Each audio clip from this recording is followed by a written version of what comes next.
Bhagavate Vasudevaya. Srimad Bhagavatam, Canto 7, Chapter 14, Ideal Family Life, text number 34.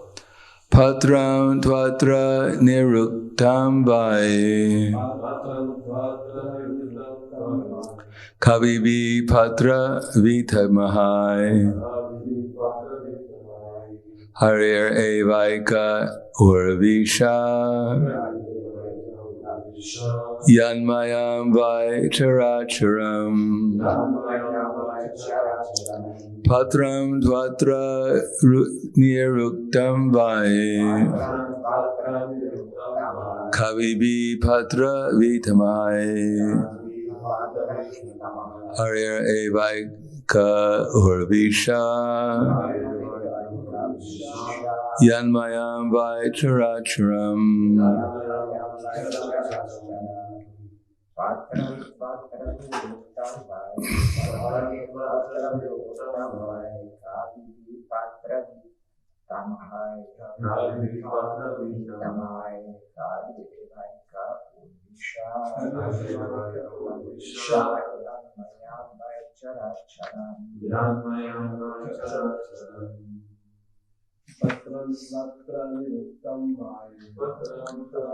Nuktam vai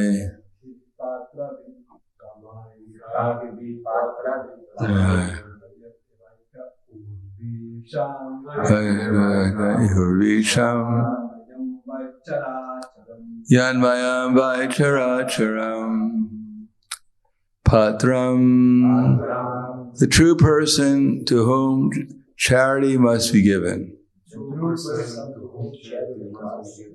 To, but, atra, in the world, niruktam, decided, vai, indeed, kavibi, by learned scholars, patra vitamai, who are expert in finding the actual person to whom charity must be given.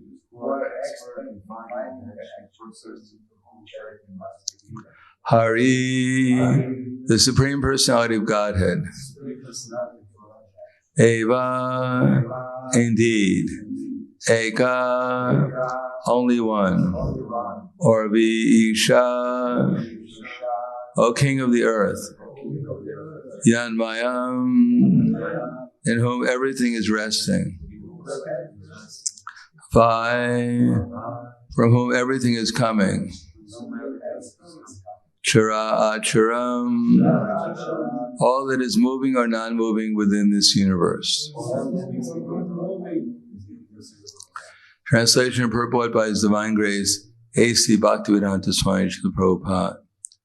O King of the earth, it has been decided by expert, learned scholars that only the Supreme Personality of Godhead, Krishna, in whom all that is moving or non-moving within this universe is resting, and from whom everything is coming, is the best person to whom everything must be given.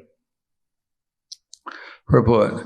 Whenever we perform some religious act in terms of dharma, artha, kama, and moksha, we must perform it according to the time, place, and person. Kala, Desha, Patra. Narada Muni has already described the Desha, place, and Kala, time. The Kala is described in verses 20 through 24, beginning with the words Anyane Vishuve Koryad Yatipate Nina Shaye. And the places for whom giving or performing, and the places for giving charity, performing ritualistic ceremonies, have been described in verses 30 through 33, beginning with Shuramsi Pushkaradini Kshetran Yar Ha Shritani Yuta. Now, to whom everything must be given is decided in this verse. Harir Evaika Urvisha yanmayam vai characharam. Supreme Personality of Godhead Krishna is the root of everything, and therefore he is the best patra or person to whom everything must be given.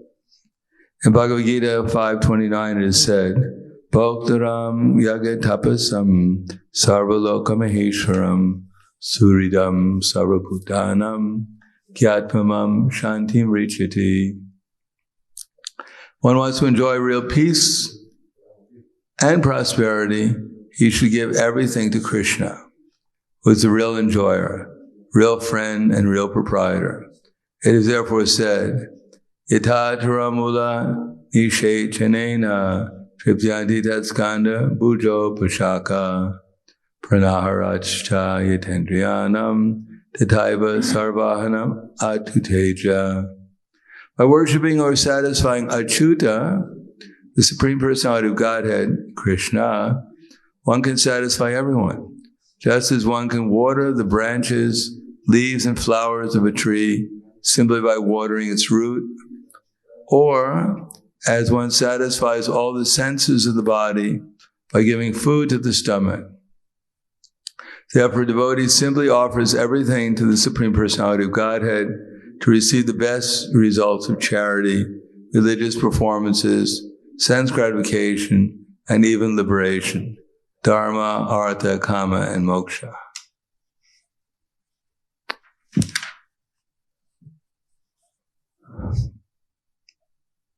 Patram tvatra niruktam vai kavibi patra vitamai harir evaika urvasha yanmayam vai characharam. O King of the earth, it has been decided by expert and learned scholars that only the Supreme Personality of Godhead is in whom all that is moving or non-moving within this universe is resting, and for whom everything is coming is the best person to whom everything must be given. Namo Vishnu Padaya Krishna Prasthaya Bhutale Srimate Bhaktivedanta Swami Namane Namaste Saraswatunde Jai Gauravani Pacharane Nirvishesha Srinivadi Pasikatyade Siddharne. Not surprising, it's just concluded that we're supposed to be Krishna conscious and offer everything to Krishna. It would be very surprising at the end of this chapter it said, actually the person to be worshipped is Indra, or maybe Chandra, or Agni.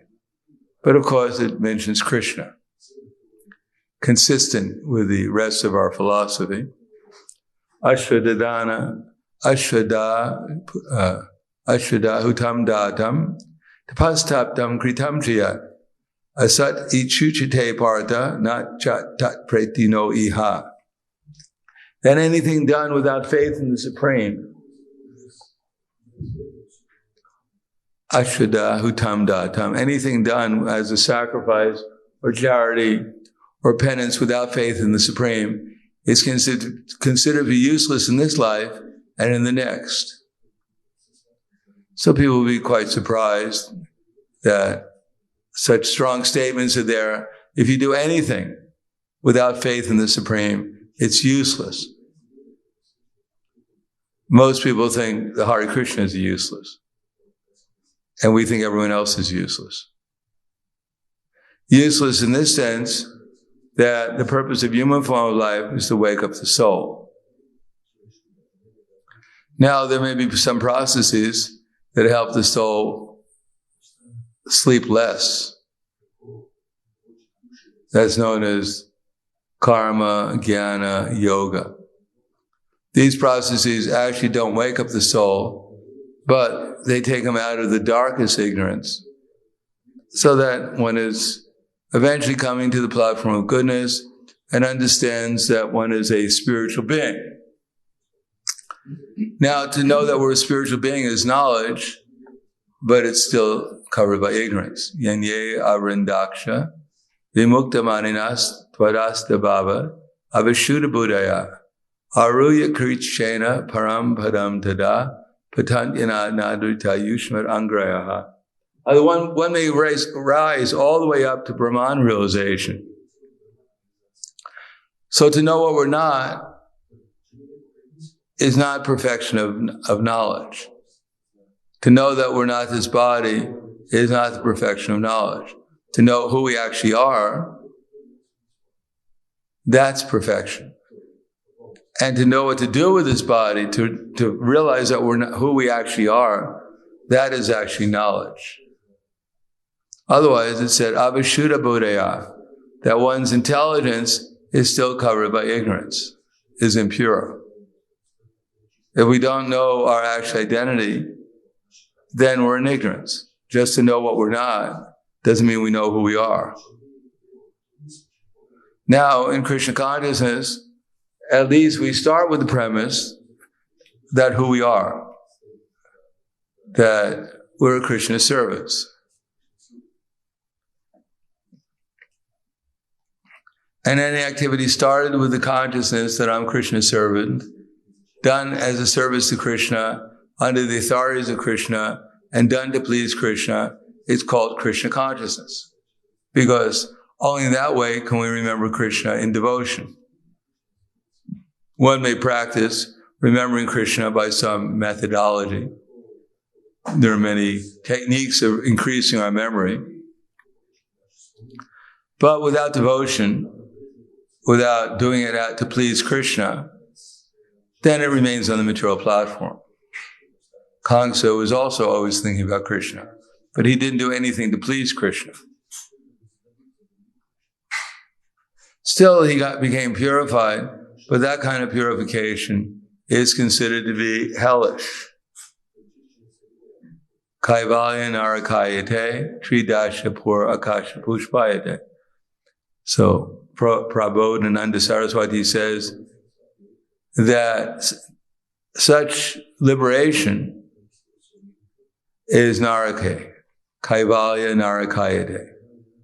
To go to the impersonal Brahman is considered to be worse than going to hell. Now, it might be relatively more pleasant to realize we're eternal, then there's no fear of dying. If we realize that we're eternal, then our main problem of fear of death is taken care of. But that's not our only desire. We want to be happy. So the happiness in Brahman realization is considered to be relatively insignificant compared to the happiness in spiritual life. Prahlad Maharaj said, if Brahman, the happiness in Brahman, and attaining Brahman, was multiplied 100 trillion times, it wouldn't equal to an atomic fraction and one drop in the ocean of devotional service. That means devotional service is exponentially, the happiness of devotional service is exponentially greater than any happiness either in the material world or in this Brahman. Therefore, even if one endeavors to go to Brahman after some time, which is inconceivable time, but one will come back to this material world looking for happiness, looking for some relationship. It becomes very boring just to sit there and think you're God. You need someone to accompany you and confirm that you're God to make you feel good. You have to be God of something. To be God of impersonal Brahman is not very enjoyable. I'm the Lord of all the light.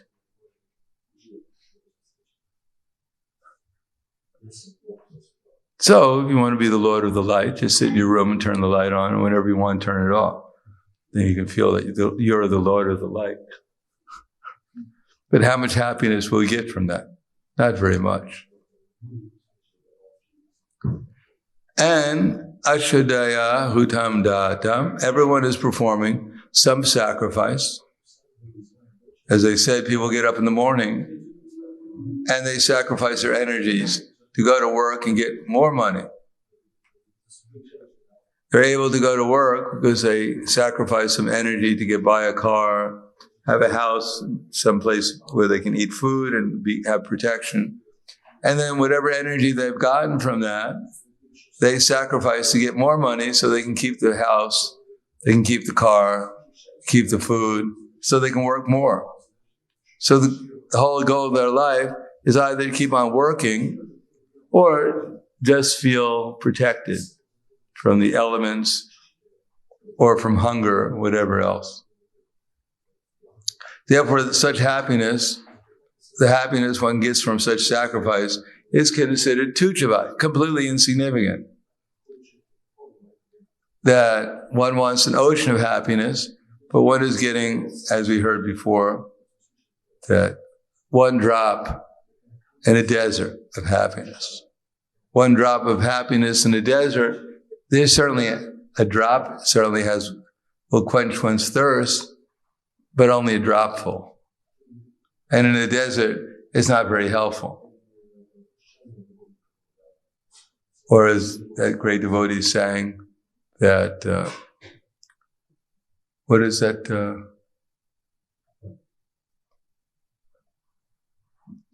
Govinda Das, you sing, that is just like a drop of water in the desert.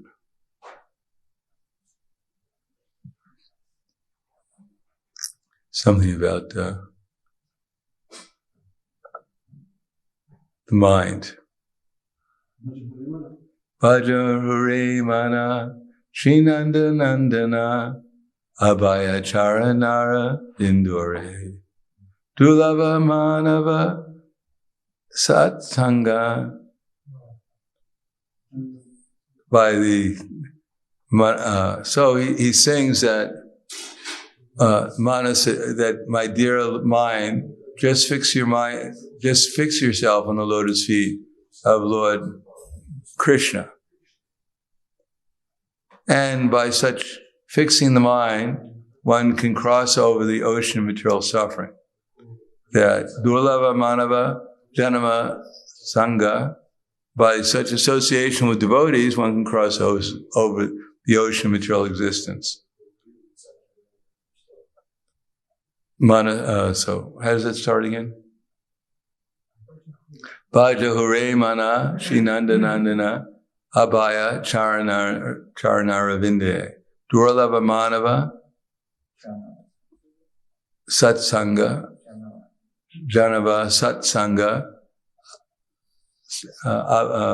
Durlava Turava A Jana. Anyway, we'll have to remember that again. And then he sings that what is the happiness in this material world? It's just like a drop of water on a lotus leaf. That the drop of water cannot stay on a lotus leaf because a lotus leaf has a waxy substance, and at any moment the drop of water will fall off. So what is the use of all this so-called society of friendship with love? Any moment we could be taken out of it. And the happiness we're going to experience here is just like a drop of water in the desert. Insignificant.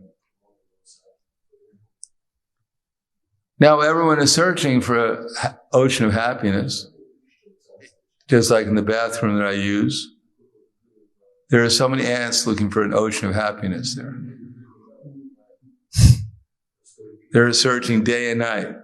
Where is the happiness?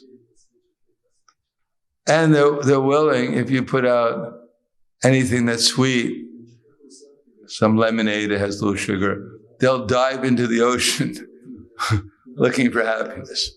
They'll give up their very dear lives to get a little bit of sugar. So not only the ants, but all living entities, even the human beings in this age, they're giving up their lives to get one drop of water in the desert. They'll work themselves to death, literally, in order to get one drop. And if they get their drop, they think their lives are successful. But the actual ocean of happiness is found in becoming conscious of Krishna, because he is the source of everything, including unlimited happiness. But people don't know that. Therefore, nite vidu swarthagatim hi Vishnu darashya ye bahir arthamanina. Therefore, because they don't know the goal of life is to obtain Krishna, therefore they take other things and try and squeeze some pleasure from them. And why do they do that? Andayatandero pigemanas Kepisha Tantra Urudami Vara. Because they've chosen some leader, some hero, someone who can do something better than they can, someone who seems to be enjoying more than they are. And they're following their path, their example. So at the time of death, that's who they'll think about, whoever they're taking as their leader. Whoever they have the most love and affection for, even it may be their dog, they think my dog, everyone else doesn't care about me, but my dog is faithful. He loves me. So at the time of death, there's like Ajamil, who was calling out for his son Narayan, had a separation from his son that the Yamadutas were going to take him away. Therefore, he took shelter of the person he had most affection for, namely his son Narayan.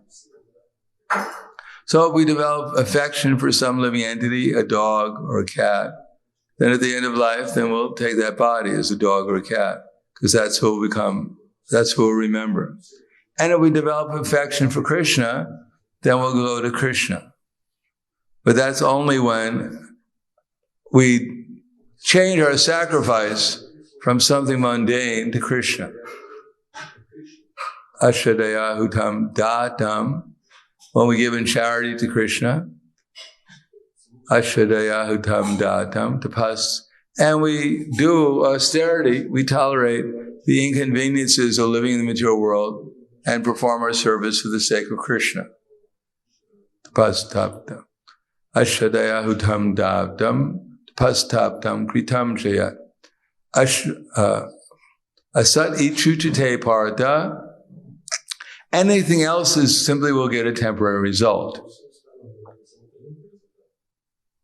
Whoever we're sacrificing for, whoever we think we're in love with, whoever we think is in love with us, eventually we leave this body. And now I am in love with my cat. I think my cat is my best friend. But if I have to come back as a mouse, he may eat me. So much for the nice relationship I have with my cat.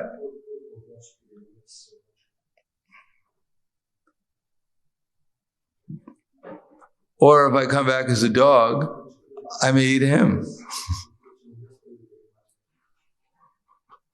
So this temporary affection is not actually the goal of life.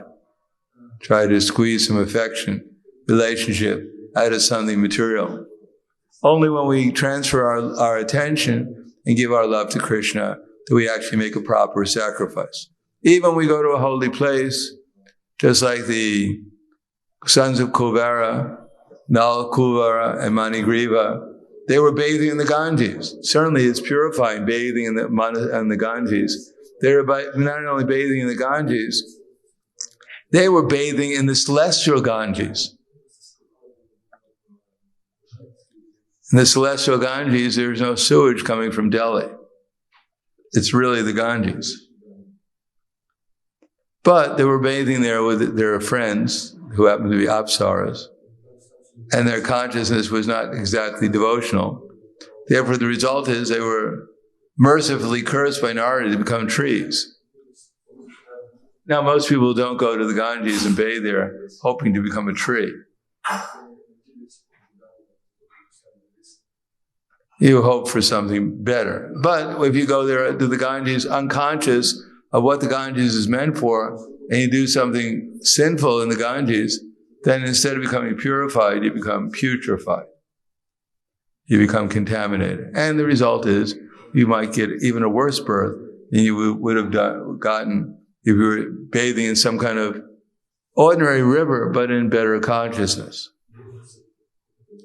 Therefore, it says if you go to a holy place like Vrindavan and commit sinful activities, then you might come back as a hog or a dog. So that's Krishna's mercy, because if one goes to a holy place, the whole idea there is to help remember the holy pastimes of Krishna. But if one is remembering some sinful activity or one is in material consciousness, then it becomes even harder to appreciate spiritual life. We come to the temple and we do all kinds of nonsense, then where is the shelter? then there is no shelter, because this is the place where we're supposed to take shelter of Krishna. But if we take shelter of material energy here, then where else are we going to get such an opportunity, to have the proper atmosphere which is most conducive to taking shelter of Krishna? Therefore, finally, whatever desa, kala, patra they may be, whatever time is auspicious, whatever place, kala, whatever time, desha, whatever place is auspicious, it's only really auspicious if it helps us become Krishna conscious.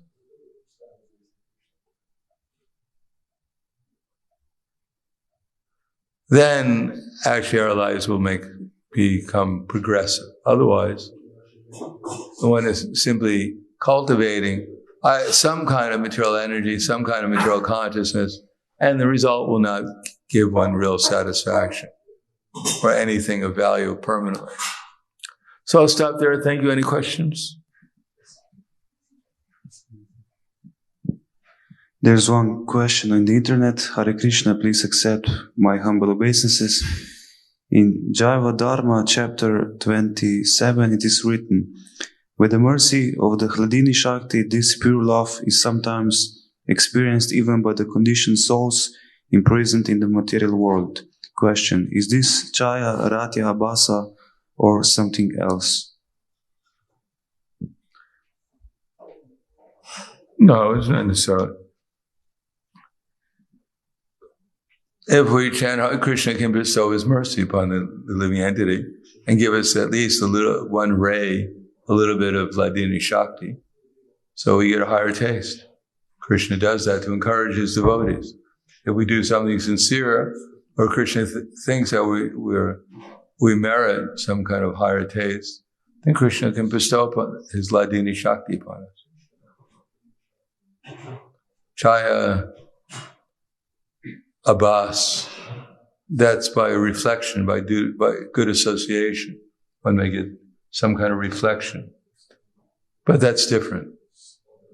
This is actually directly Krishna bestowing His mercy upon a devotee.